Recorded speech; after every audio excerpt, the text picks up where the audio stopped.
کرتے. بہت ہی لاجواب اور بہترین جملوں کی طرف اشارہ کیا، لیکن جو جوش آپ کے اندر مجھے نظر آنا چاہیے تھا وہ نظر نہیں آیا. آپ خاموش رہے، اور جب مجھے یہ خاموشی نظر آتی ہے اسی وقت میں کہتا ہوں یہ خاموش مزاجی تمہیں جینے نہیں دے گی، اس دور میں جینا ہے تو کوہرام مچا دو. سبحان اللہ، سبحان یہ خاموش مزاجی تمہیں جینے نہیں دے گی، اس دور میں جینا ہے تو کوہرام مچا دو.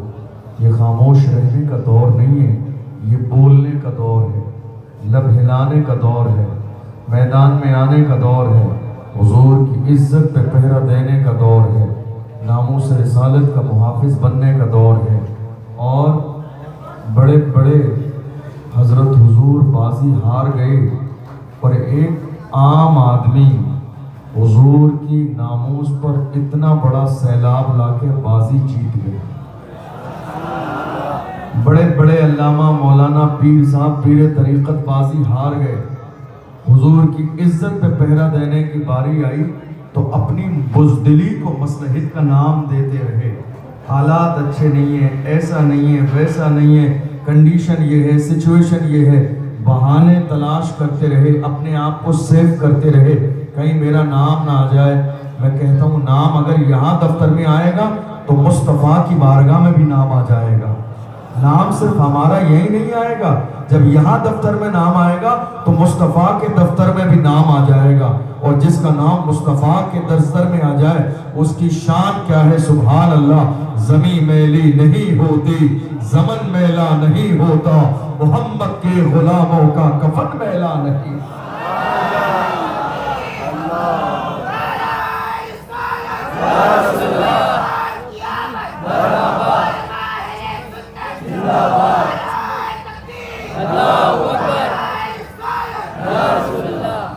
حضور کی عزت پہ کھڑے ہونا یہ سب کے بس کی بات نہیں ہے. ہاتھ چما لینا بہت آسان کام ہے، ہاتھ چما لینا بہت آسان کام ہے، گاؤں دیہاتوں میں جا کے مرید بنا لینا بہت آسان کام ہے، مگر حضور کی عزت پہ پہرا دینا یہ سب کے بس کی بات نہیں ہے.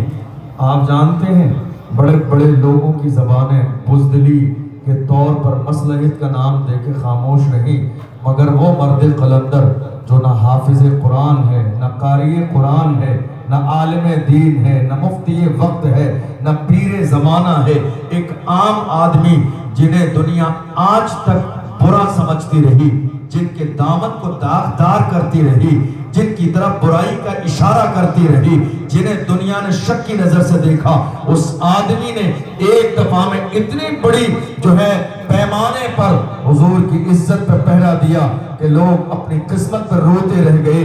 کاش ہم حضور کی عزت کے لیے کھڑے نہ ہوئے. یاد رکھیے گا معزز ہمارے لیے وہی ہے جو حضور کی عزت کے لیے کھڑا ہے، احترام والا وہی ہے جو حضور کی عزت کے لیے کھڑا ہے، شان والا وہی ہے جو حضور کی عزت کے لیے کھڑا ہے، قابل احترام وہی ہے جو حضور کی عزت کے لیے کھڑا ہے.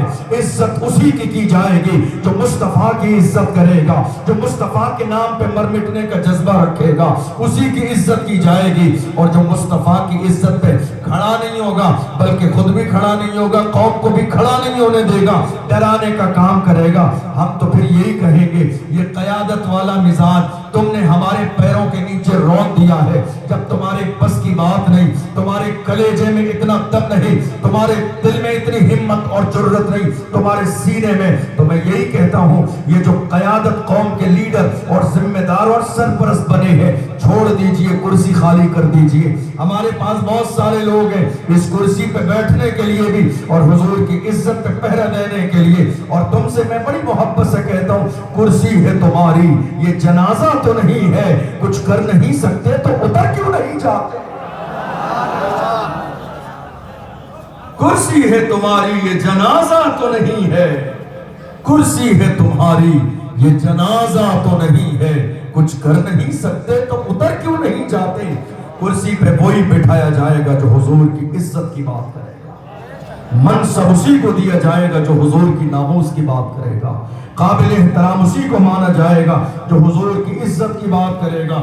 لوگ موجودہ دور میں کہتے ہیں حالات اچھے نہیں ہیں، یہ بہت بڑا رسک ہوگا۔ میں کہتا ہوں انسان زندگی میں جتنا بڑا رسک لیتا ہے کامیابی بھی اتنی بڑی ملتی ہے۔ اور یہاں بات رسک کی نہیں ہے، یہاں بات رسک کی نہیں، عشق کی بات ہے، یہاں دیوانگی کی بات ہے، یہاں غلامی کی بات ہے۔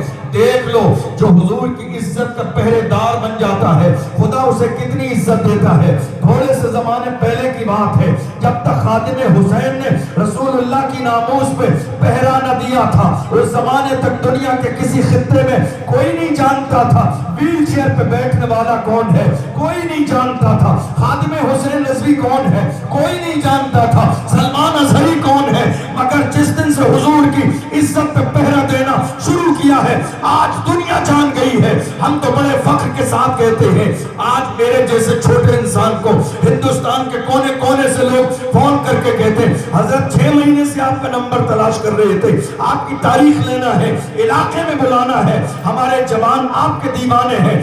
یہ عزت نہ میرے باپ کی وجہ سے ہے، نہ خاندان کی وجہ سے ہے، نہ رشتہ داروں کی وجہ سے ہے۔ ہم بڑے فخر کے ساتھ کہتے ہیں جب تک بکا نہ تھا تو کوئی پوچھتا نہ تھا، تم نے خرید کے مجھے انمول کر دیا۔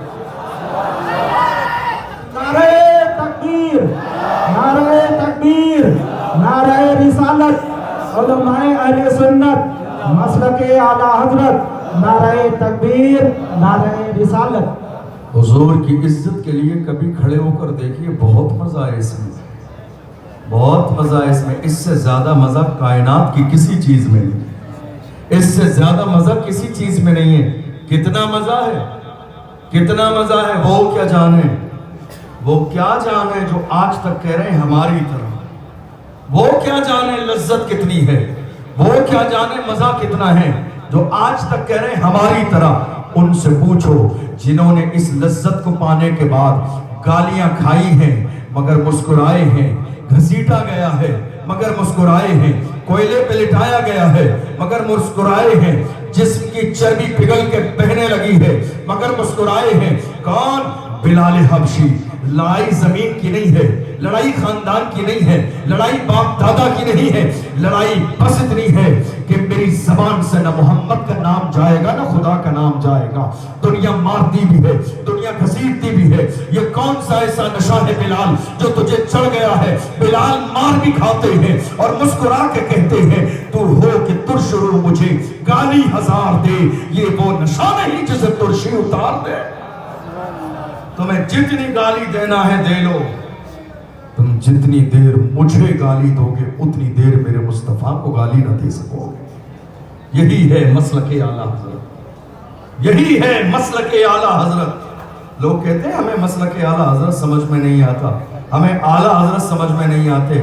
میں کہتا ہوں بے وقوفو، وہ اعلیٰ حضرت ہیں، اعلیٰ حضرت۔ تم جیسے ادنا حضرتوں کی سمجھ میں کیسے آئیں گے؟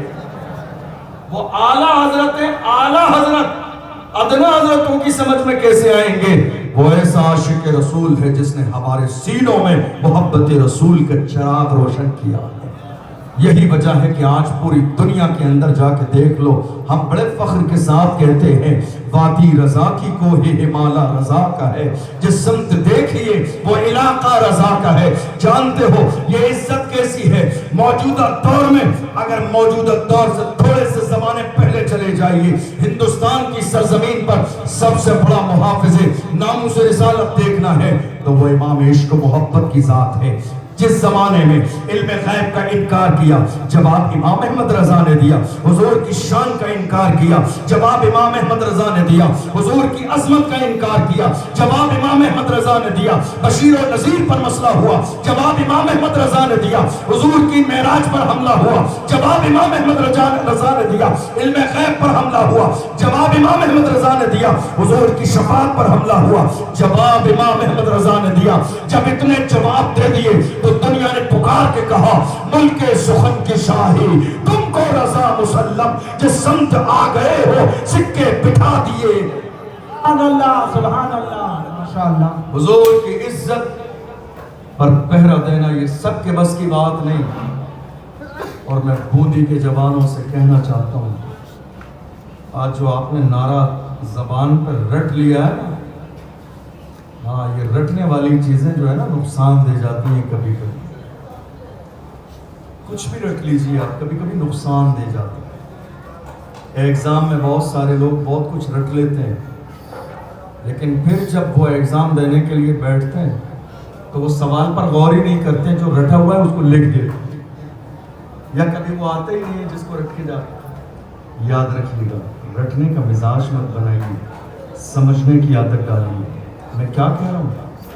آج آپ نے عادت بنا لی، جب بھی کوئی ہمارے یہاں آتا ہے ہم نعرہ لگاتے ہیں، رٹا ہوا جملہ، دیکھو دیکھو کون آیا، سنیوں کا شیر ہے۔ کہاں ہیں یہ سارے شیر؟ آج حضور کی عزت کی بات آئی ہے، کہاں ہے یہ شیر؟ ارے جن کے لیے نعرے لگا رہا شیر آیا شیر، یہ گیدڑ بھی نہیں ہے، یہ صحیح سے گیدڑ بھی نہیں ہے۔ اللہ اکبر، یا رسول اللہ، اللہ۔ آپ کہہ رہے ہو دیکھو کون آیا، سنیوں کا شیر آیا۔ سنیوں کا شیر دیکھنا ہے تو صلاح الدین ایوبی کو دیکھو، سنیوں کا شیر دیکھنا ہے تو خالد بن ولید کو دیکھو، سنیوں کا شیر دیکھنا ہے تو محمد بن قاسم کو دیکھو، سنیوں کا شیر دیکھنا ہے تو ارطغرل غازی کو دیکھو، سنیوں کا شیر دیکھنا ہے تو عثمان غازی کو دیکھو، سنیوں کا شیر دیکھنا ہے تو ٹیپو سلطان کو دیکھو، سنیوں کا شیر دیکھنا ہے تو خادم حسین کو دیکھو، سنیوں کا شیر دیکھنا ہے تو سلمان اظہری کو دیکھو، جنہوں نے دشمنان اسلام کی آنکھوں میں آ کے ڈال کے کہا میری خاموشیوں سے تم کبھی دھوکہ نہ کھا جانا، محبت کی فضا میں بولنا ہم کو بھی آتا ہے، عزیزوں ہو چکے مایوس ہم دیوار زندہ سے، قفس کی تیلیوں کو توڑنا ہم کو بھی آتا ہے۔ سبحان اللہ،